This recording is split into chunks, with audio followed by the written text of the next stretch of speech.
Friends, एक बार फिर से स्वागत है आपका अपने YouTube चैनल पर। आज की इस वीडियो में हम लोग डिस्कस करने जा रहे हैं 13 जनवरी 2023 को आप लोगों का जो सीटेट का एग्ज़ाम हुआ था उसमें आए हुए ईवीएस क्वेश्चंस को। तो चलिए स्टार्ट करते हैं आज की वीडियो को। पहला क्वेश्चन आपका ये है कि वाष्पन के कारण शीतलन की प्रक्रिया तब धीमी होती है जब वायुमंडल में जल के खुले पृष्ठ का जो क्षेत्रफल होता है वो घटता है और वायु के बहने की चाल जो होती है वो कम होती है। तो इसका ऑप्शन नंबर 3 सही है। ये आपका जो क्वेश्चन है वो रिपीटेड क्वेश्चन है। नेक्स्ट क्वेश्चन देखते हैं, निम्नलिखित में कौन सा डिजाइन सौराष्ट्र गुजरात में रंगोली और कढ़ाई के लिए प्रयोग किया जाता है। तो देखिए, ये जो आपका डिजाइन है ये होता है नाग गम्फन। ये आपका सौराष्ट्र और गुजरात में रंगोली और कढ़ाई के लिए प्रयोग किया जाता है। ये जो डिजाइन होता है वो कढ़ाई और दीवारों पर भी बनाया जाता है। इसके साथ ही साथ जो चौक पूर्णा है आपका, ये रंगोली होती है। चौक पूर्णा इसको बोला जाता है, कहाँ बोला जाता है तो यूपी में और एमपी में इसको बोलते हैं चौक पूर्णा। मंदाना जो रंगोली है इसकी बात करें तो ये बोला जाता है राजस्थान में। रंगोली जो होती है उसको मंदाना नाम दिया गया राजस्थान में। आरीपन जो होती है वो आपकी बिहार की है। इसके साथ साथ बंगाल में इसको अल्पना कहते हैं, केरल में कोलम कहते हैं और तमिलनाडु में कोल्लम कहते हैं। तो इस तरीके से रंगोली के भिन्न भिन्न नाम हैं जो अलग अलग राज्यों में मतलब अलग अलग तरीके से बोले जाते हैं। नेक्स्ट क्वेश्चन देखते हैं। 3rd नंबर का क्वेश्चन है, खाद के विषय में निम्नलिखित में कौन सा विकल्प सत्य है। तो इसमें से आपको विकल्प सत्य है कि ये मृदा की जल धारण क्षमता में वृद्धि करती है, यह मित्र जीवाणुओं की संख्या में वृद्धि करती है, इसके साथ ही साथ ये मृदा की संरचना को बेहतर बनाता है। तो इस तरीके से ए, सी और डी आपका ऑप्शन सही है। ऑप्शन नंबर इसका आपका 3rd सही है। नेक्स्ट क्वेश्चन देखते हैं, निम्नलिखित में से भारत के संघ शासित प्रदेशों का युग्ल बताइए। तो भारत के जो संघ शासित प्रदेश हैं वो आपके जम्मू कश्मीर और अंडमान निकोबार द्वीप समूह है। ऑप्शन नंबर इसका 1st सही है। अगला क्वेश्चन है आपका कि कक्षा 5 की पाठ्य पुस्तक पर गोलकुंडा किले का एक मानचित्र छपा है। इस मानचित्र के निचले दाहिने भाग पर एक पैमाना दिया गया है जो इस प्रकार है कि 1 सेंटीमीटर जो है आपका वो आपका दर्शाता है 110 मीटर को। ये भी आपका क्वेश्चन रिपीटेड है, 3-4 बार मैं ये क्वेश्चन करा चुकी हूँ, प्रीवियस ईयर में आ चुका है। यदि कोई छात्र इस मानचित्र पर फतेह दरवाजा और इब्राहिम बुर्ज के बीच की दूरी जो है वो 12.9 सेंटीमीटर मापता है तो इन दोनों स्थानों के बीच की वास्तविक दूरी क्या होगी। तो देखिए कितनी दूरी मापता है वो कि 12.9 सेंटीमीटर, और 1 सेंटीमीटर किसके बराबर है 110 के बराबर। तो 12.9 को हम लोग 110 से जब गुणा करेंगे तो ये आपका आएगा 1.419 किलोमीटर। नेक्स्ट क्वेश्चन देखते हैं। नेक्स्ट क्वेश्चन है कि माउंट एवरेस्ट की समुद्र की चोटी की समुद्र तट से ऊंचाई क्या है। तो माउंट एवरेस्ट की चोटी की समुद्र तल से जो ऊंचाई है वो है 8900 मीटर, यानी कि 3rd ऑप्शन आपका सही है। अगला क्वेश्चन है, धूम कोहरे के विषय में निम्नलिखित में कौन सा विकल्प जो है वो सत्य है।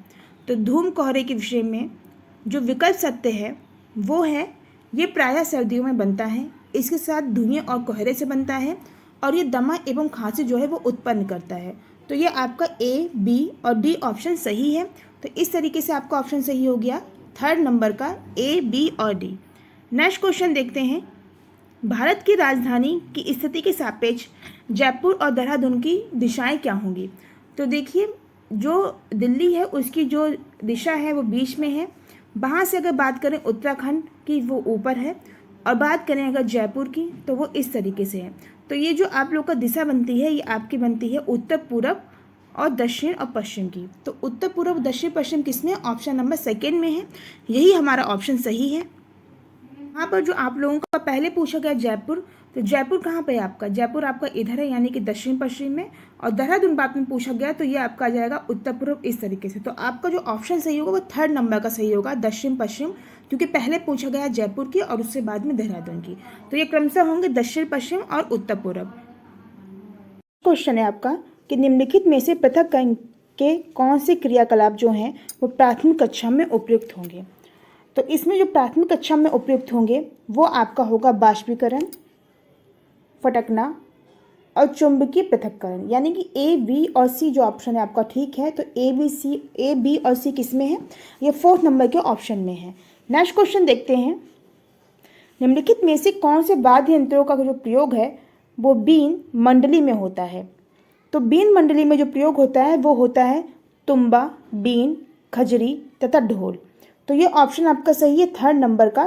तुम्बा, बीन, खजरी तथा ढोल जो है इनका प्रयोग जो है वो बीन मंडली में होता है। नेक्स्ट क्वेश्चन है, वन किसी राष्ट्र की प्राकृतिक संपदा के सूचक होते हैं। वनों के संदर्भ में निम्नलिखित में से कौन सा जो कथन है वो सही है। तो वनों के संदर्भ में जो कथन है वो सही है ये कि ये जलचक्र को बनाए या चालू रखने में भूमिका निभाते हैं। तो ऑप्शन आपका पहला सही है।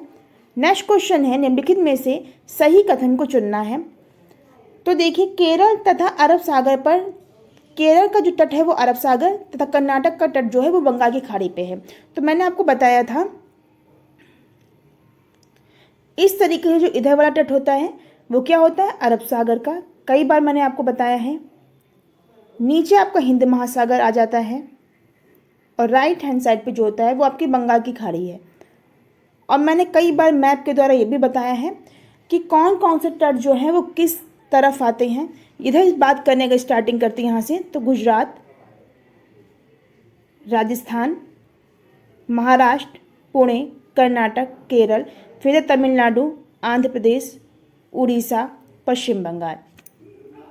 सॉरी, यहाँ पे जो आपका गुजरात है, फिर उसके बाद महाराष्ट्र, पुणे, उसके बाद आपका आता है कर्नाटक, कर्नाटक के बाद आता है आपका केरल, फिर तमिलनाडु, आंध्र प्रदेश, उड़ीसा और पश्चिम बंगाल। तो ये जो तट हैं आपके, ये आपके आते हैं सागर पे जो स्थित शहर हैं वो हैं सागर तट पे। अरब सागर के अंतर्गत देखें तो देखिए केरल का जो तट है वो आपका इधर है, सही है, अरब सागर। तथा कर्नाटक का बंगाल की खाड़ी में, गलत, क्योंकि कर्नाटक कहाँ आता है, महाराष्ट्र, पुणे, फिर कर्नाटक, केरल। तो जो कर्नाटक का तट है वो भी आपका अरब सागर में आता है। कर्नाटक का अरब सागर तथा केरल का बंगाल की खाड़ी, ये भी गलत है क्योंकि कर्नाटक और केरल दोनों किस में आते हैं, अरब सागर में आते हैं। थर्ड देखिए, केरल और कर्नाटक दोनों के तट बंगाल की खाड़ी पर है, ये भी गलत है। फोर्थ देखिए, केरल और कर्नाटक दोनों के जो तट हैं वो अरब सागर में हैं। तो इस तरीके से आपका ऑप्शन फोर्थ सही है। नेक्स्ट क्वेश्चन है, ऊंचा, शुष्क यानी कि सूखा और चपटा क्षेत्र ठंडा रेगिस्तान कहते हैं हमारे देश में वह भाग कौन सा है। तो ठंडा जो रेगिस्तान है वो कहलाता है लेह या लद्दाख का, इसको ठंडा रेगिस्तान कहते हैं। ऑप्शन फोर्थ सही है। नेक्स्ट क्वेश्चन है, वह तिथि या दिनांक जिस दिन बछेंद्री पाल ने माउंट एवरेस्ट की चोटी पर कदम रखा और भारतीय राष्ट्रीय ध्वज जो तिरंगा है उसको गाड़ा था। तो ये डेट है 23 मई 1984 को। ऑप्शन नंबर इसका 1 सही है। नेक्स्ट क्वेश्चन है, सभी सरकारी अस्पतालों में सांप के द्वारा काटने की दवाई मिलती है, ये किससे बनाई जाती है। तो सांप के काटने की दवाई है वो सांप के विष या जहर से ही बनाई जाती है। ऑप्शन नंबर इसका 2 सही है। आई थिंक आप सभी लोगों को इसका आंसर पता भी होगा। अब हमारे क्वेश्चन पेडागोजी के स्टार्ट हो जाते हैं। पहला क्वेश्चन आपका ये है कि पर्यावरण अध्ययन की पाठ्य पुस्तकों में मेंडल के प्रयोगों को शामिल किया गया, इसका कारण है। तो इसका जो कारण है वो वैज्ञानिक पड़ताल की चरणों की ओर छात्रों का ध्यान आकर्षित करना, इसके साथ ही साथ छात्रों का ध्यान आकर्षित करना कि कैसे गुण उत्तरोत्तर पीढ़ियों द्वारा वंशागत होते हैं। तो ऑप्शन आपका ए और सी दोनों ही सही, यानी कि पहले नंबर का आपका ऑप्शन सही है। नेक्स्ट क्वेश्चन है, नाजड़ी को गुड़ खाना पसंद है। दोपहर में जब उसकी मम्मी सो रही थी तो नाजड़ी रसोई में गई और उसने मम्मी द्वारा छिपाई गई गुड़ की वर्णी खोज ली। ये सीखने के निम्नलिखित प्रकारों में कौन सा एक उदाहरण है। तो इसमें जो सही है वो आपका है क्रिया प्रसूति अनुबंधन और इसके साथ ही साथ आपका यांत्रिक अधिगम, दोनों ही सही है, यानी कि आपका बी और जो डी ऑप्शन है वो सही है। नेक्स्ट क्वेश्चन देखते हैं, निम्नलिखित में से कौन से कथन सतत एवं समग्र मूल्यांकन अवधारणा के सतत पद से संबंधित है।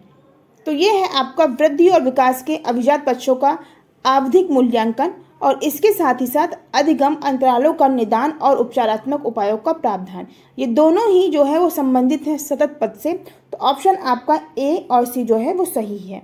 नेक्स्ट क्वेश्चन देखते हैं, 4th नंबर का आपका क्वेश्चन है कि पर्यावरण अध्ययन पर्यावरण का वह अध्ययन है जो संबंधित है हमारे पास पड़ोस से जिसमें हम रहते हैं, इसके अंतर्गत मूल विषय तथा उप विषय होते हैं। निम्नलिखित में से कौन सा मुख्य विषय है। तो जो मुख्य विषय है वो है चीज़ें जो हम बनाते हैं तथा करते हैं। तो ऑप्शन इसका क्या है, 4th। नेक्स्ट क्वेश्चन देखते हैं, पर्यावरण अध्ययन के पाठ्य पुस्तक में एक पाठ लोगों के विस्थापन पर है जिसका शीर्षक है हमारे लिए कोई स्थान नहीं। यह बच्चों को जानकार और संवेदनशील बनाने के लिए उद्देशित है। तो इसका क्या है, सही आंसर कि उन लोगों की पीड़ा के बारे में जिन्हें उनकी जन्मभूमि के विकास के नाम पर विस्थापित कर दिया गया। तो ऑप्शन इसका फर्स्ट सही है। नेक्स्ट क्वेश्चन है आपका कि निम्नलिखित में से कौन से कथन पर्यावरण अध्ययन की कक्षा तीसरी से पांचवी तक की पुस्तकों में ढेर सारे चित्रों को शामिल करने की सर्वाधिक सटीक जो व्याख्या है वो करते हैं। तो इसका जो राइट आंसर है आपका वो है कि बच्चे विकास की मूल संक्रियात्मक अवस्था में हैं और इसके साथ साथ बच्चे चित्रों के माध्यम से अवधारणाओं को जल्दी समझते हैं। तो ये दोनों ही ऑप्शन आपके सही हैं। इस तरीके से आपका राइट आंसर है बी और सी, यानी कि ऑप्शन नंबर सेकेंड आपका बिल्कुल सही है। नेक्स्ट क्वेश्चन देखते हैं। एक अध्यापक के लिए बीज का अंकुरण का विषय पढ़ाने के लिए प्रभावी तरीका होगा। तो एक अध्यापक के लिए बीज का अंकुरण जो विषय है वो पढ़ाने के लिए एक प्रभावी तरीका ये होगा कि विद्यार्थियों से मूंग के बीजों का अंकुरण करने के लिए कहना तथा अपने अवलोकन रिकॉर्ड करने को कहना, यानी कि जो उनके अवलोकन का रिकॉर्ड है उसको करने को कहना। तो इसलिए आपका राइट आंसर है option number third. Next question देखते हैं। राष्ट्रीय पाठ्यचर्या की रूपरेखा यानी कि एनसीएफ 2005 इस बात पर जोर देती है कि पर्यावरण अध्ययन की शिक्षा होनी चाहिए। तो वो इस बात पर जोर देती है कि जो पर्यावरण अध्ययन की शिक्षा है वो हमारे आसपास के वातावरण, प्रकृति चीज़ों और लोगों के साथ बातचीत, क्रियाओं और भाषा दोनों के माध्यम से होनी चाहिए, यानी कि ऑप्शन नंबर फर्स्ट सही है। नेक्स्ट क्वेश्चन है सबसे उपयुक्त विकल्प से रिक्त स्थानों की पूर्ति करिए। खाली स्थान ये है कि प्रकृति के प्रत्यक्ष अवलोकन और प्राकृतिक और सामाजिक दुनिया में पैटर्न और प्रक्रियाओं को समझने में युवा दिमाग को शामिल करने का एक माध्यम बनना चाहिए। तो ये है आपका पर्यावरण को प्रकृति के प्रत्यक्ष अवलोकन और प्राकृतिक और सामाजिक दुनिया में पैटर्न और प्रक्रियाओं को समझने में युवा दिमाग को शामिल करने का एक माध्यम बनना चाहिए। नेक्स्ट क्वेश्चन देखते हैं। 10th नंबर का क्वेश्चन है कि इस साल स्कूल के बगीचे में खूब सारे आम इकट्ठा हुए। जूली ने पर्यावरण अध्ययन कक्षा 5 के पाठ खाए आम 12 महीने पढ़ाने के लिए इन आमों का उपयोग करने के बारे में सोचा। इस पाठ को पढ़ाने के लिए सर्वाधिक उपयुक्त तरीका कौन सा होगा? तो सर्वाधिक उपयुक्त तरीका ये होगा कि खाद्य प्रसंस्करण इकाई भ्रमण, जिसमें विशेषज्ञ विद्यार्थियों को प्रसंस्करण प्रक्रिया के बारे में बताएं, और इसके साथ ही साथ आम खाद्य पदार्थ उत्सव का आयोजन करना, जिसमें विद्यार्थी उनके द्वारा बनाए हुए आमों के विभिन्न व्यंजनों का स्टॉल लगाएं। तो आपका ए और बी दोनों ही ऑप्शन सही है। तो फर्स्ट नंबर पे आप देखिए आपके दोनों आंसर हैं ए और बी। नेक्स्ट क्वेश्चन है पर्यावरण अध्ययन शिक्षण हेतु अध्यापक को निम्नलिखित में से किसका चयन करना चाहिए? तो अध्यापक को चयन करना चाहिए बच्चों को छोटे समूह में कार्य करने के अवसर देना, क्योंकि जब वो छोटे समूह में कार्य करेंगे एक साथ मिल करके तो उनमें सृजनात्मकता का विकास होगा। ऑप्शन नंबर इसका थर्ड सही है। नेक्स्ट क्वेश्चन देखते हैं।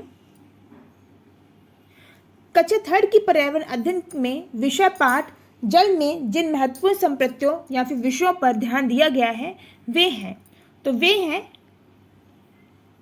जल के स्थानीय स्रोत, जल के उपयोग, लिंग भूमिका, दूरी के अनुमान, सामाजिक भेदभाव, पीने के लिए स्वच्छ जल, यानी कि ऑप्शन नंबर इसका सेकेंड सही है। नेक्स्ट क्वेश्चन देखते हैं। निम्नलिखित में से कौन सी प्रक्रियाएं आकलन की प्रकृति की व्याख्या करती हैं?